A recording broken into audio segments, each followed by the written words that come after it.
சட்டப்பேரவையில் முதலமைச்சர் மு க ஸ்டாலின் உரை நிகழ்த்தி வருகிறார். அந்த காட்சிகளை பார்த்து வெளிவந்தன. இருந்தும் அந்த விண்வெளி மையத்தில் அவர்கள் அயராது தங்களது பணிகளை மேற்கொண்டு வந்தனர்.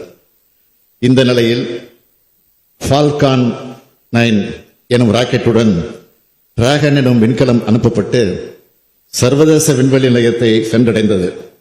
இதன் மூலமாக சுனிதா வில்லியம்ஸ் அவர்களும் பூட்ச் அவர்களும் அங்கிருந்த மேலும் 2 வீரர்களோடு இணைந்து பயணித்து பத்திரமாக புளோரிடா அருகில் கடலில் தரையிறங்கினர்.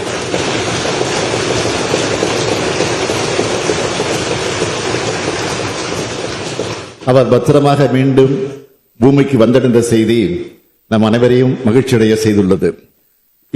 இத்தருணத்தில் சுனிதா வில்லியம்ஸ் அவர்களுக்கும் அவரை பத்திரமாக பூமிக்கு கொண்டு வருவதற்கான அனைத்து முயற்சிகளை மேற்கொண்டவர்களுக்கும் நமது மனமார்ந்த பாராட்டுக்களையும் நன்றியையும் நான் தெரிவித்துக் கொள்கிறேன்.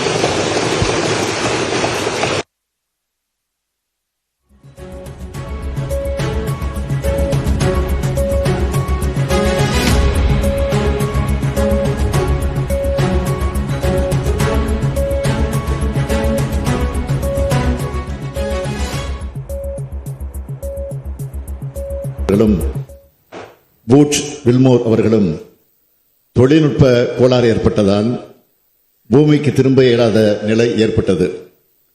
இவர்களது உடல்நிலை பாதிக்கப்படும் எனவும் உயிருக்கு ஆபத்து எனவும் பல தகவல்கள் வெளிவந்தன. இருந்தும் அந்த விண்வெளி மையத்தில் அவர்கள் அயராது தங்களது பணிகளை மேற்கொண்டு வந்தனர். இந்த நிலையில் ஃபால்கான் 9 எனும் ராக்கெட்டுடன் டிராகன் எனும் விண்கலம் அனுப்பப்பட்டு சர்வதேச விண்வெளி நிலையத்தை சென்றடைந்தது.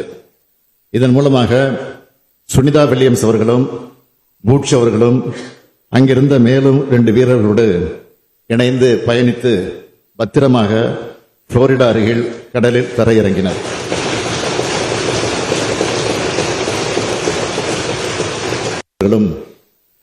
பூட்ச் வில்மோர் அவர்களும் தொழில்நுட்ப கோளாறு ஏற்பட்டதால் பூமிக்கு திரும்ப இயலாத நிலை ஏற்பட்டது. இவர்களது உடல்நிலை பாதிக்கப்படும் எனவும் உயிருக்கு ஆபத்து எனவும் பல தகவல்கள் வெளிவந்தன.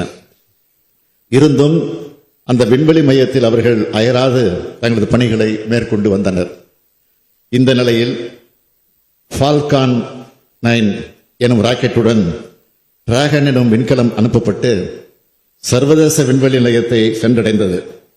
இதன் மூலமாக சுனிதா வில்லியம்ஸ் அவர்களும் பூட்ச் அவர்களும் அங்கிருந்த மேலும் 2 வீரர்களோடு இணைந்து பயணித்து பத்திரமாக புளோரிடா அருகில் கடலில் தரையிறங்கினர்.